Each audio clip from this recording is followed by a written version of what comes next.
Today on Winthrop Close Up, get a look at how Rock Hill responded to Hurricane Matthew.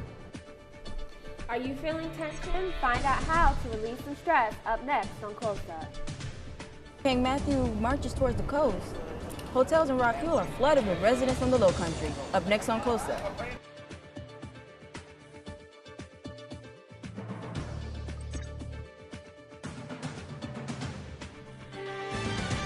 Welcome to Winthrop Close Up. My name is Victor Volius. And I'm Janae Reese. Hundreds of Carolina coastal residents packed their bags and evacuated north, taking shelter in many of the hotels off of exit 79 in Rock Hill. Reporter Christina Houseworth fills us in with the latest. Hurricane Matthew approaches. Residents are evacuating north towards Chester and York counties for safe and higher grounds. We had been away and we just got home when they announced the evacuation. So we rather quickly followed the evacuation procedures that were given to us, and we had made reservations up here on our way back. We've never evacuated before, never left for a storm. We hope that we're going to have a house that hasn't been damaged by the high winds, but we have really no idea as to what we will get. As Hurricane Matthew marches towards the coast, hotels in Rock Hill flood with bookings from the Low Country. And I don't know, I hope they're safe, but why would they not leave like my mom, for instance? She's real hard-headed. She's stuck. She's like been through Hugo in the house. It's hard to get people like that to leave. She don't want to leave. I can't force her. Contact with her constantly to make sure she's all right. But I just hope everything's all right. Get back in peace. Christina Houseworth, Winthrop Close Up. Hurricane Matthew caused numerous of trees to fall, resulting in power outages in the state. We hope Bob and his wife return to a damage-free home. Dennis and his family is safe since they were unable to evacuate.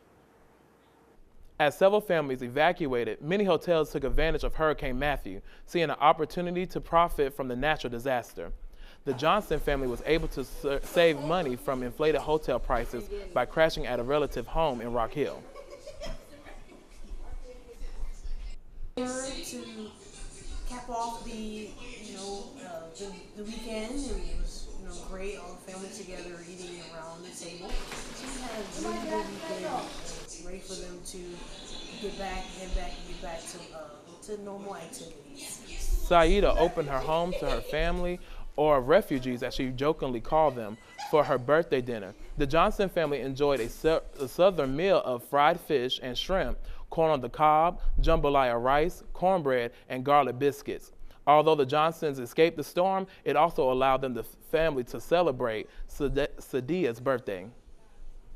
Hurricane Matthew stormed through the southeast. Reporter Kelsey McKeska tells how students are coping with their families on the coast. Hurricane Matthew swept across the Caribbean and southeast United States, causing devastation for millions. Nearly 900 people died in Haiti and 17 in the United States. The storm ripped across towns, causing fallen trees, flying debris, major flooding, and almost 700,000 people without power in the Carolinas.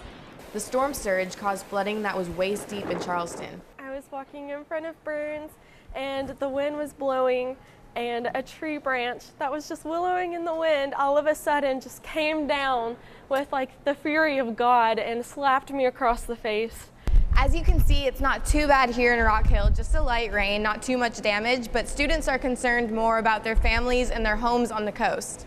I have some family out in Columbia, but they didn't really have to move, luckily. They couldn't go anywhere because of the highways and stuff being shut down in interstates. But other than that, I haven't had any bad major calls or stuff like that. Since it slowed down once it hit the coastline, I think everything's just mellowed out and everybody's just getting some bad rain. Amidst all the panic, some looked for comic relief. My aunt lives in Myrtle Beach, South Carolina, and she put up boards on her windows. And being the crazy lady that she is, she put "Go Away Matthew" on the boards. This is Kelsey McKeska, Winthrop Close Up. It was tough for many students at Winthrop not being close to their families and relatives. It's good to see that the students are checking in and getting in contact with their families during this tough time. Welcome back to Winthrop Close Up. There has been a lot of talk in the media focusing on celebrities' bodies, while encouraging fans to hit the gym for similar results. Close Up reporter Christina Houseworth shows us how to get in shape. Lean or toned bodies are ideal images often portrayed in the media.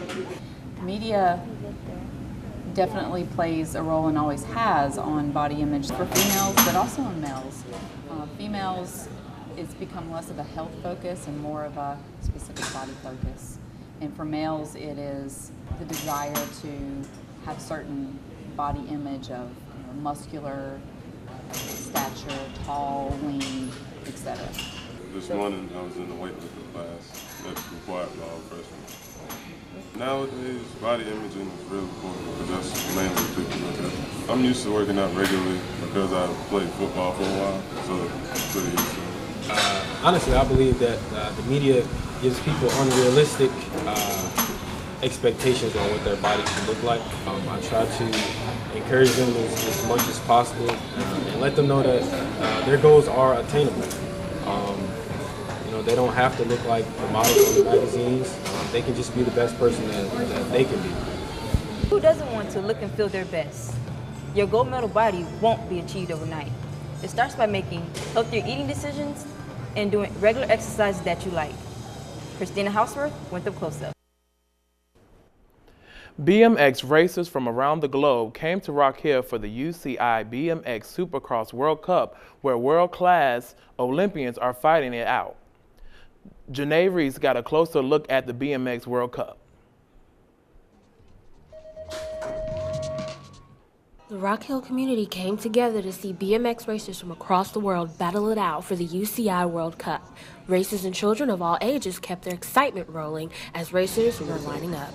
This is our second year of hosting this UCI BMX Supercross in Rock Hill. We've got about 120 athletes that are attending from around the world, about 19 different countries. Events like this will bring in over $1 million in economic impact in only 2 days to Rock Hill, since the track is one of the best and newest in the world. Racing here is very exciting, but last year we had the rain, so much rain. There was not just BMX, but food, games, and little races all around for children that made it a family fun event. So I started racing about 3 years ago, and my favorite thing about it is probably winning. Aside from the attendees, it took dozens of sponsors to make these races happen and to put the racers on the track. The UCI puts on the only World Cup race in the world, right? So we want to be a part of that for our organization to be out there in front of the public, in front of the kids, right? So we're really proud to be a part of the sponsorship. It's still hot here at the track. If you missed any of the races, you can watch any of them online by looking up BMX Supercross. This has been Janae Reese with the Close. This would not be the last time BMX is in Rock Hill. Look out for the 2017 World Championship. BMX racing is not for the lighthearted. It can take tears and practice, wipeouts and sacrifice. Cole Tessar has been BMX racing since he was 4 years old. Now that he is 20 and has been racing for 16 years, his story has been going and racing and mentoring for younger racers. Started national circuit when I was probably 8 or 9, and when I was 10 I started doing world events, and I won my first world championship when I was 10, and I won 2 after that, so I have 3 world titles. So this, get your friends involved. It's always fun when you have people to ride with, so yeah.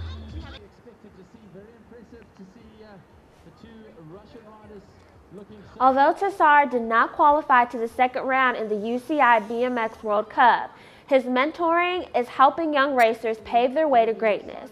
You can catch Cole next year at the 2017 World Championships as he tries to reclaim his title he had as a child. If you're stressed out, you may find that some free yoga can take you to your happy place. Fountain Park in downtown Rock Hill is the place to be to distress, relax, and get zen. I think it's so great for the community because a lot of people are maybe embarrassed to go to a yoga studio, so it being here, it's a lot more open, they feel a little bit more free, and it's such a great experience. It's just time for yourself to. The classes in the park are conducted by the instructors of the Synergy Yoga every Saturday at 8 p.m. For more information, go to visitrockhill.com. Students and that equals magic as we celebrate Hispanic Heritage Month. Magic and salsa, a spicy combination that Winthrop students could not resist. To celebrate National Hispanic Heritage Month, DSU brought a dancing duo, Salsa Magic, to give students a real-life taste of salsa.